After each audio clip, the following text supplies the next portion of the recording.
బీబీనగర్ మండలాన్ని నుంచి వచ్చిన ముఖ్యులందరికీ కూడా ఈ బసవాపురం ప్రాజెక్టు తోటి మేలు అయ్యే రైతాంగం కూడా చాలామంది వచ్చిండ్రు.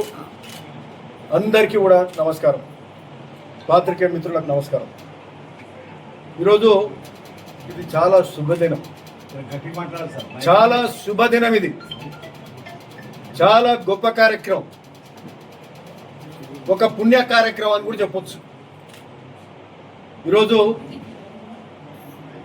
ఎందుకంటే గత 7-8 ఏళ్ళకెళ్ళి 2018 బసవాపురం రిజర్వాయర్ స్థాయి 0.8 టీఎంసీ నుంచి 11 టీఎంసీలకు మించి ఆనాటి ప్రభుత్వం చేసింది. ప్రాజెక్టు కట్టుకుంటూ పోయే కార్యక్రమం చేసింది. ప్రాజెక్టు సగంలా పనులు చాలా ఉన్నాయి, ప్రాజెక్ట్ కంప్లీట్ చేయాల్సి ఉంది. కానీ ప్రాజెక్టు కోసం భూములు తీసుకొని అక్కడ ఉన్న రైతాంగం అయితేంది, అక్కడ ఉన్న ఊరి గ్రామస్తులైతేంది, వాళ్ళకు సంబంధించిన భూ పరిహారం R&R పరిహారం, R&R కట్టే కార్యక్రమం ఏ ఒక్కటి చేయకుండా ఆ గ్రామస్తులను వదిలేసింది. 7-8 ఏళ్ళు ఓ ధనిక రాష్ట్రంలా అస్సలు పట్టించుకోలే. వాళ్ళతో పాటు మేము ధర్నాలు చేసినాం. తిమ్మాపురం, బసవాపురం కట్ట మీద, ప్రాజెక్ట్ కట్ట మీద ధర్నాలు చేసినాం. పాపం వాళ్ళు ఒక్కొక్కసారి అయితే 2 నెలలు ఏకబీవిన టెంటులు వేసుకొని ధర్నాలు చేసి అలసిపోయినారు. వాళ్లకు నిధులిచ్చే కార్యక్రమం, ఆ ఊరికి భూ పరిహారం లేదు, ఇళ్ళకి R&R లేదు, వాళ్ళని మొత్తం మర్చిపోయినరు.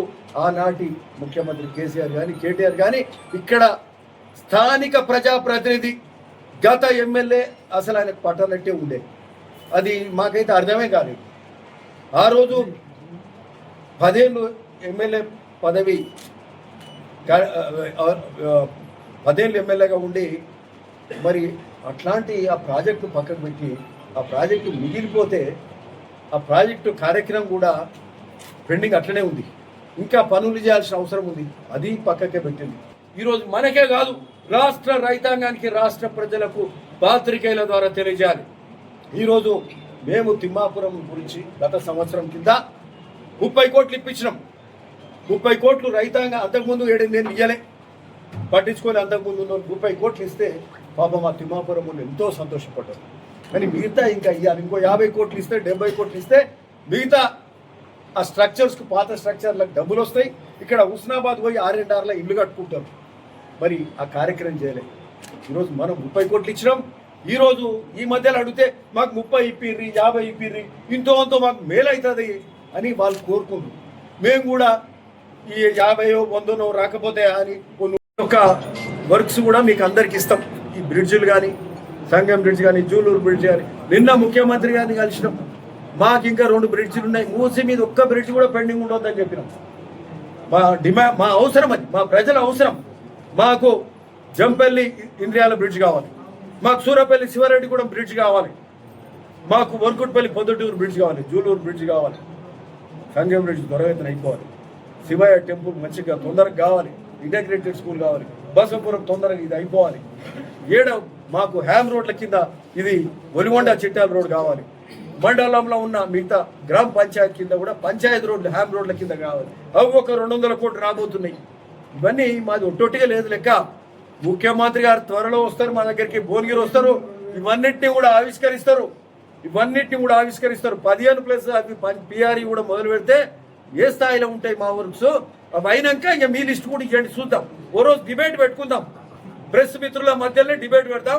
ఇక పాత ప్రజాప్రతినిధి కూడా రమ్మన్నాం. ఇక మరి ఏం చేసినావు హాజరు చెప్పు, నీది ముందు నీకే అవకాశం ఇస్తాం. 10 ఏళ్ళలో ఏం చేసినావు, ఇక మేమేం చేసినాం 10 ఏళ్ళలో చెప్తాం. ఇదే కాకుండా ఈరోజు కింది మండలాలు భువనగిరి, బొలిగొండ, చిట్యాల, ఇటు రామన్నపేట కానీ, ఇటు ఆత్మకూరు కానీ, మోత్కూరు కానీ, ఇటు బీబీనగర్ కానీ, వీళ్ళందరికీ ఇప్పుడు హై లెవెల్ కెనాల్ కూడా చేస్తాం. హై లెవెల్ కెనాల్ చేస్తే బీబీనగర్ అచ్చర్లకు నిండుతాయి. సో భువనగిరి నియోజకవర్గం మొత్తం కూడా సస్యశ్యామలం అవుతుంది అని కూడా ఈ సందర్భంగా చెప్తున్నాం. మరి ఇట్లాంటి గొప్ప పనులు చేస్తున్న ఈ ప్రభుత్వానికి, రేవంత్ అన్నకు మనం అందరం అండగా ఉండాల్సిన అవసరం ఉంది. సోషల్ మీడియాలో అడవులు మాట్లాడుతున్నారు, మననే కన్ఫ్యూజ్ చేస్తున్నారు. ఏమైనా తప్పు అవుతున్నా అదిరా ఏంద్రా ఇది గిట్ల రోజు గిట్ల వస్తున్నాయి అనుకునే పరిస్థితి వస్తుంది. భయ్ మనకే తెలియదు. ఊకే చదివి వారి దగ్గర ఏమో పైసలు అడ్డగోలు ఉన్నాయి. సోషల్ మీడియాలో ఓ తెలుగు స్క్రైబ్ అంటారు, ఇంకేదో స్క్రైబ్ అంటారు. నేనేదో ఒక పక్క నియోజకవర్గం మంచిగానే మాట్లాడబోయినాము. అరే మన మధ్యలో ఏమైనా కన్ఫ్యూజన్ లేని కన్ఫ్యూజన్ పెద్దగా చేసే పని చేస్తారు. మనం ఏం అనలే. నువ్వెంత అని అంటామా మనం? నాకంటే పెద్ద నాయకుని పట్టుకొని నువ్వెంత అంటారా? అంటే ప్రతి ఒక్కరిని గౌరవిస్తాం, ఒక కార్యకర్తను గౌరవిస్తాం వింటున్నారా? అట్లాంటిది ఒక సంస్కారం లేని వాళ్ళం కాదు. గౌరవం గౌరవం ప్రతి ఒక్కరికి పెద్ద నాయకులకు మంచి జరగాలని కోరుకుంటాం. ఈ సోషల్ మీడియాలో నమోదు తిప్పి కొట్టాల్సిన అవసరం కాంగ్రెస్ సైనికుల మీద కార్యకర్తల మీద ఉన్నదని కూడా ఈ సందర్భంగా చెప్తూ తర్వాత మన సమస్యలు తెలుసు. భువనగిరి చిట్టాల రోడ్డుకు 330 కోట్ల రూపాయలు శాంక్షన్ చేసి ఆ పని గొప్పగా చేసే కార్యక్రమం అంతకుముందు అయిందా? 10 ఏళ్ళు ఏం చేసారు మీరు? ఇక్కడ పోయినరు. మేమంటే చాలా అభివృద్ధి చేసినామని ఇక టీఆర్ఎస్ వాళ్ళు ఇక వాళ్ళ దొంగ సోషల్ మీడియాలు ఉన్నాయి. దొంగ సోషల్ మీడియాలు బాగా డబ్బు సంపాదించుకోరు కదా. ఎక్కడి నుంచో దుబాయ్ నుంచి నడిపిస్తున్నారు. ఎక్కడో దుబాయ్ నుంచి నడిపించి ఆ మీడియాల ద్వారా ఏం చెప్తున్నారు అంటే ఇక వీళ్ళు ఏ పని చేయలేదు, ఇది చేయలేదు, ఇలా శాత కాలేదని. మేము చేసిన ఇవన్నీ చూడదు. ఎన్ని కోట్ల రూపాయలు తెలుసా? ఇవన్నీ 1300 కోట్ల రూపాయల నిధులతోటి భువనగిరి నియోజకవర్గంలో అభివృద్ధి జరుగుతుంది. ప్లస్ నిన్న వచ్చిన 206 కోట్ల రూపాయలు బసవపురం ప్రాజెక్టు నిధులు వస్తున్నాయి. ఇది కాంట్రాక్టర్కి ఇచ్చే నిధులు, అవి అదనం. ఇంకా ఆయనకు వచ్చే ఇంకో 200 కోట్ల అదనంగా వస్తాయి. అంటే దాదాపు 1500 కోట్ల పైచిలుకు నిధులతోటి భువనగిరి నియోజకవర్గంలో అభివృద్ధి జరుగుతుంది. ఇది మీకు ఇక టీఆర్ఎస్ వాళ్ళకి ఏమన్నా కళ్ళు అవుపడుతున్నాయా లేదా? మస్కాలు వారినాయా ఏంటి? తెలుసు చూస్తలేరా? సంగం బ్రిడ్జ్ అవుపడతలేదా? ధర్మాడ్ కాలు అవుపడతలేదా? ఇవన్నీ అవుపడతలేవు. రాగిరి దగ్గర మేము బైపాస్ కటింగ్ చేపించింది, కాలువ కిందికి నీళ్ళు తీసుకెళ్లేదు, అవుపడతలేదా? ఈ 206 కోట్లు నిన్న టోకెన్లుగా కలెక్టర్ అకౌంట్లో పడ్డాయి, అవుపడతలేవా? ఇవి ఇన్ని పనులు వాస్తవికంగా అవుపడుతుంటే కళ్ళు మూసుకొని పిచ్చి పిచ్చి ప్రేలాపన ఏమంటారు, కబోదులు, కళ్ళున్న కబోదులు అంటారు వీళ్ళు. ఇట్లా ఉన్నది వీళ్ళ వ్యవహారం. ఇక రోజు ఎక్కి అంటే ధర్నాలు చేయాలి. ఇంతకుముందు ఆ సునీత ఎవరు ఆలేరు ఎమ్మెల్యే, ఇక ఈయన కూడా వచ్చినట్టుండి ఏదైనా రాష్ట్రం ఏదైనా పని చెప్తే ఆ రోజు మాత్రం వస్తాడు. ఇక వచ్చేప్పుడు ఏ ప్రజలు సమస్యలు ఏం గుర్తుండే ఆయనకు.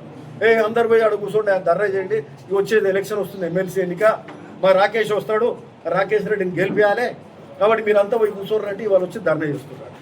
ఎందుకంటే ఉద్యోగాలు ఇవ్వాలంటే, ఉద్యోగాలు ఇవ్వాలి, పే స్కేల్ ఇవ్వాలి, మంచిగా చేయాలి. ఈరోజు ఉద్యోగస్తులకు 1వ తారీఖున జీతాలు ఎవరిస్తున్నారు? ఈరోజు కాంగ్రెస్ ప్రభుత్వం 1వ తారీఖు నాడు జీతాలు ఇస్తుంది. ఉద్యోగాలు 70,000 ఉద్యోగాలు ఎవరిచ్చిండ్రు? కాంగ్రెస్ ఇచ్చింది. మీరు 10 ఏళ్లలో ఎన్ని ఇచ్చారు? ఆ లెక్కన మీరు ఎన్ని ఇవ్వాలి? 3 లక్షల ఉద్యోగాలు ఇవ్వాలి. మేము 2 ఏళ్ళు తిరగక ముందు 70,000 ఉద్యోగాలు ఇచ్చినాం. మేము ఇన్ని బెనిఫిట్స్ చేస్తున్నాము. ఉద్యోగస్తులకు ఇమీడియట్ వాళ్ళకి హెల్త్ కార్డులు ఇచ్చినాం, ఇమీడియట్గా హెల్త్ రిలీఫ్ దొరికేటట్టు అట్లాంటి బెనిఫిట్స్, ఇన్సూరెన్స్లు అట్లాంటివన్నీ కూడా మేము చేస్తున్నాం. ఇవన్నీ తెలియకుండా ఒట్టిగా రోడ్లు ఎక్కి ధర్నా చేస్తే ప్రజలేమి అమాయకులు గారు. మీ సంగతి తెలిసే మిమ్మలను ఇంటికి పంపించే కార్యక్రమం 2023లో చేసారు. ఆ తర్వాత పార్లమెంట్లో 2019లో 2024లో డిపాజిటర్ రాకుండా చేశారు. డిపాజిట్ రాకుండా చేస్తే ఒక సీట్ గెలవను ఈరోజు మాట్లాడుతున్నారు. మీ అన్ని సోషల్ మీడియాలు నడవాయి, మీ ఒట్టొట్టి దుమ్మోతి పోసేది నడవదు. ముఖ్యమంత్రి స్థాయి కూడా చూడకుండా అడ్డగోలు ప్రేలాపాలు వ్యక్తులు, ప్రేలాపాలు ఇవన్నీ కూడా మాట్లాడుతున్నారు. ఇవన్నీ కాదు. ఎవరైనా సత్గా ఉండాల్సిందే. పిచ్చి పిచ్చి మాటలు మాట్లాడితే ఊరుకునేది లేదు. బునియాద్ గాని కాలువ కూడా ల్యాండ్ ఎక్విజిషన్స్ కొంత వెనుక ముందు అవుతున్నాయి. దానికి కూడా 289 కోట్లు శాంక్షన్ చేసుకున్నాం. ఆ కాలువ కూడా ల్యాండ్ ఎక్విజిషన్స్ అన్ని సరి చేసుకొని ఒక్క క్రాప్ హాలిడే ఇచ్చి ఒక సమ్మర్ చూసుకొని 7 నెలల బునియాద్ గాని కాలువ కంప్లీట్ చేస్తాం. విలాయపల్లి కాలువలు అవి అవుతున్నాయి. కాలువల మీద ప్రత్యేకమైన దృష్టి పెట్టినాం. ఇది మా అభివృద్ధి. ఆ రోజు చేసినరా? ఈ కాలువల మీద దృష్టి పెట్టినరా? మేము ఈరోజు శాంక్షన్ చేసిన పనులు చేపిస్తున్నాం. మూసి మీద ఒక్క బ్రిడ్జ్ అన్న చేసినరా? జూలూరు బ్రిడ్జ్ 20 ఏళ్ళ నుంచి కానీ ఈరోజు శాంక్షన్ చేపించినాం, టెండర్లు పిలిచినాం, ఆ పని స్టార్ట్ అవుతుంది. అనాజ్పురం బ్రిడ్జ్ అవుతుంది, అనాజ్పురం బ్రిడ్జ్ అవుతుంది, అందరికి తెలుసు కదా. మనం గత సంవత్సరం కింద మొదలుపెట్టిన పని త్వరగతిన కంప్లీట్ కాబోతుంది. అట్లే సంఘం దగ్గర ముఖ్యమంత్రి గారి స్వయాన మూసీ ప్రక్షాళన మీద కూడా ఇక మూసీల కొబ్బరి నీళ్లు వారిస్తామని కేసీఆర్ కేటీఆర్ హరీష్ రావు చెప్పారు. ఇక మన ప్రజాప్రతినిధి కనుక ఆ పాత ఎమ్మెల్యేకి ఏమైనా గుర్తుందో లేదో కూడా తెలియదు. కొబ్బరి నీళ్ళు లేవు, ఏం లేవు, ఆ నీళ్ళు ఇంకా మురికి నీళ్ళు ఎక్కువైంది. ఈరోజు ముఖ్యమంత్రి గారి స్వయాన అక్కడికి వచ్చి మూసీ ప్రక్షాళన మన భువనగిరి ప్రజల సమస్య మీద ఇక్కడ వచ్చిండు, పాదయాత్ర చేసిండు. ముఖ్యమంత్రి స్వయాన పాదయాత్ర ఎప్పుడు కూడా మన నియోజకవర్గంలో చేయలే. ఆయన వచ్చి ఇక్కడ నియోజకవర్గంలో సంఘం దగ్గర ఒలిగొండ, బీబీ నగర్, అట్లే పోచంపల్లి మండలాల మధ్యలో ఉండే 3 నదులు కలిసి సంగమంలో మరి అక్కడ పాదయాత్ర చేసిండు. అక్కడ మూసీ బ్రిడ్జ్కు కూడా శంకుస్థాపనకు 50 కోట్ల రూపాయలు ఇచ్చిండు. మూసీ బ్రిడ్జ్ పని మొదలైంది. మూసీ మీద సంగం బ్రిడ్జ్ ఏండ్ల కల సంగం బ్రిడ్జ్ మొదలైంది. శివన్నకు ఏది భీమలింగేశ్వర స్వామికి నేను మరి మీరు కట్టుకోండి అని చెప్పి 2 కోట్లు ఇచ్చిండు. మాకు సరిపోవని ఈ మధ్యలో అడిగితే మన యాదగిరి గట్టుకు వచ్చినప్పుడు మీకు ఎంత డబ్బాయిని ఇస్తా అని అన్నారు. ఎంఆర్డీఎస్ఎల్ మూసీ రివర్ ఫ్రంట్ కింద పెట్టి అది కూడా చేయాలి. మూసీ ఎంబడి గుళ్ళు కడుతురు కదా, ఇక్కడ కూడా చేయండి. మసీదు కడుతురు, చర్చ్ కడుతురు, గుడి కడుతురు, ఈడ కూడా చేయండి. ఇది మా ప్రాంతం, మీరు ప్రక్షాళన ఇక్కడి నుంచే మొదలు పెడుతున్నారు కాబట్టి మరి మూసీ ప్రక్షాళన చేయాలంటే దానికి సంబంధించి గుడికి పెద్ద ఎత్తున చేసుకోండి అని చెప్పిండు. ఆ బ్రిడ్జ్ ఎంబడే ఇంకొక ప్యారలల్ చిన్న బ్రిడ్జ్ చేశాడు, గుడి గొప్పగా చేసుకునే కార్యక్రమం చేయబోతున్నాం. ఇది మన అభివృద్ధి. ఆ రోజు ఒట్టిగా చెప్పుడు కాదు, ప్రజా సమస్యలు చూసినాం, ప్రతిపక్షం ఉన్నప్పుడు తిరిగినాం, అవన్నీ వాటన్నిటి మీద మాట్లాడుతున్నాం. మాకు స్పందించే ముఖ్యమంత్రి ఉన్నాడు, మాకు స్పందించే మంత్రులు ఉన్నారు కాబట్టి ఈ పనులన్నీ అవుతున్నాయి. కోమటిరెడ్డి వెంకరెడ్డి గారు మా R&B శాఖ మంత్రివర్యులు ఈ ప్రాంతంలో